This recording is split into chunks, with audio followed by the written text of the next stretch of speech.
Hello YouTube friends, Alicia back here with you. So my last video was a video of the flooding and the disaster and overwhelm. I am still overwhelmed, if I'm honest. I have cleaned up obviously the water mess and all that nonsense. However, I still kind of have things everywhere. But I am hosting a family gathering here on Thursday, so it kind of gave me some incentive to, get my house back in order, and do what I need to do to have it ready for that. But anyways, so that's a bit of an update. I'm, like I said, still overwhelmed. I have not replaced any furniture, things like that yet, as I don't have the funds for that. I haven't actually really replaced anything I've lost. I have not, like I said in my last video, I actually haven't lost a terrible amount of things. I lost, papers and junk journaling, things like, and things like that. Most everything else, I was able to dry out, wash, salvage what I could.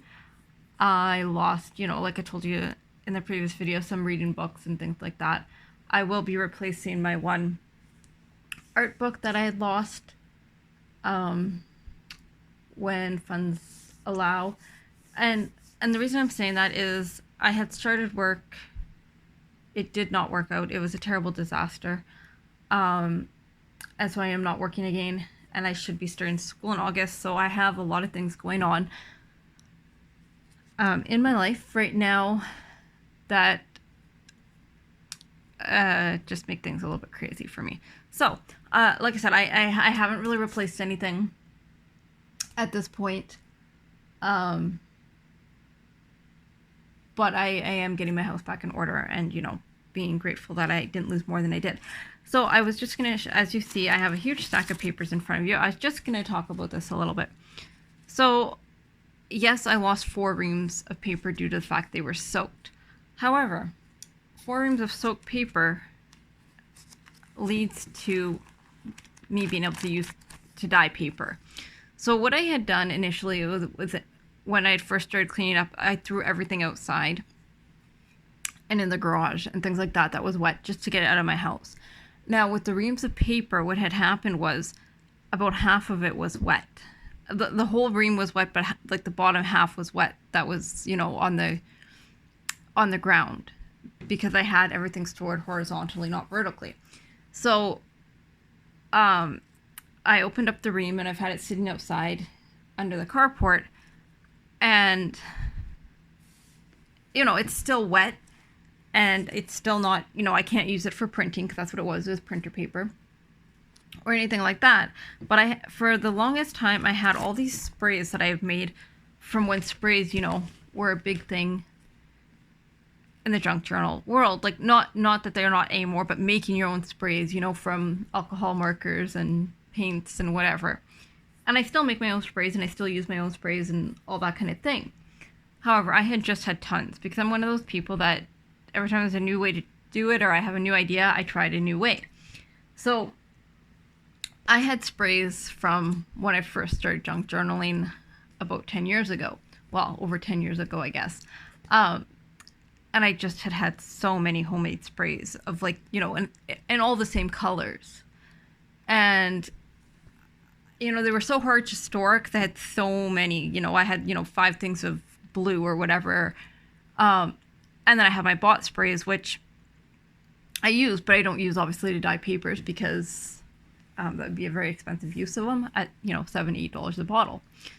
So I sat outside one day when it was, we had kind of a heat wave come through here. It was, plus 35 or something like that with the humidity.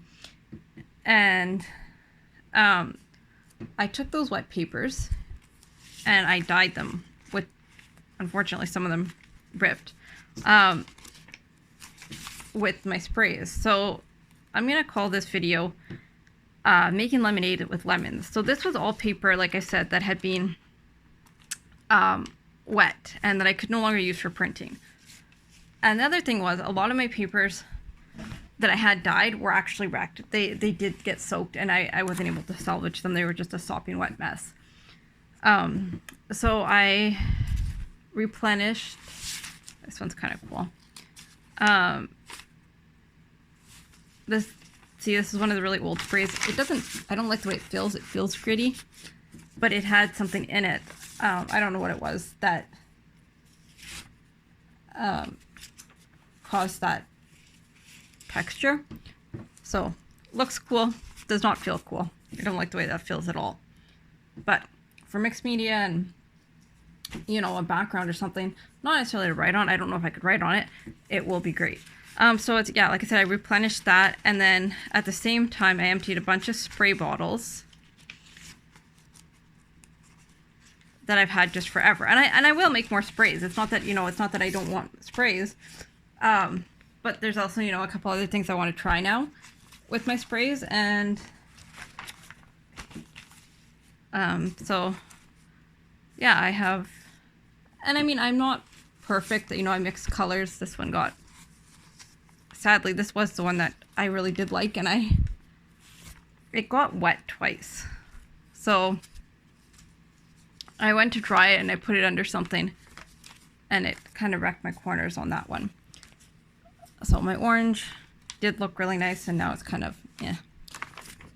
But you know what? It is what it is. I wish I actually knew what I used to make this orange spray, because I really do like this orange. And I only have 4 sheets of it that are like that. Then I made green.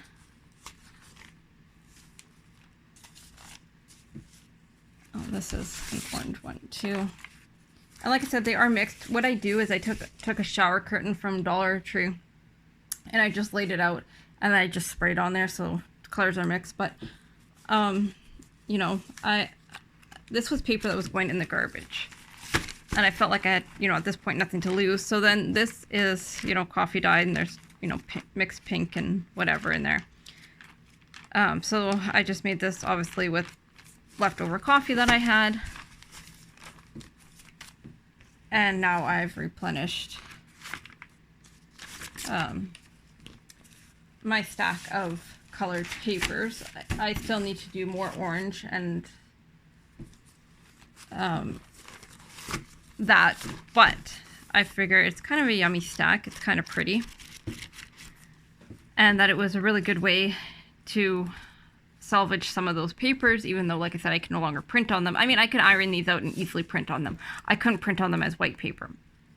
So, yeah, I would say it was a fun project. It really wasn't. It was like plus 35 outside when I did it, and the wind kept blowing my papers all over, but it is a fun stack to look at. I am really glad that I have it done. Yeah, so that is what I did with some of the paper. There's no way I'm gonna, you know, use 4 reams of paper and dye them. I just don't have that much ambition to sit there and, you know, hand dye 4 reams of paper at a time. But, you know, maybe on another nice day I'll dye a bunch more. I don't know. And maybe dye some in yellow and different shades. Who knows?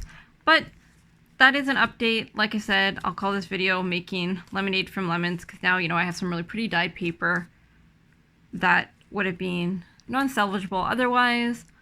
I need to do a really good clean of my kitchen living room area, because I'll be, like I said, hosting probably about 10 people on Thursday, which, I mean, it's not a huge number. I have a really small place, so I want to make sure that that is all cleared.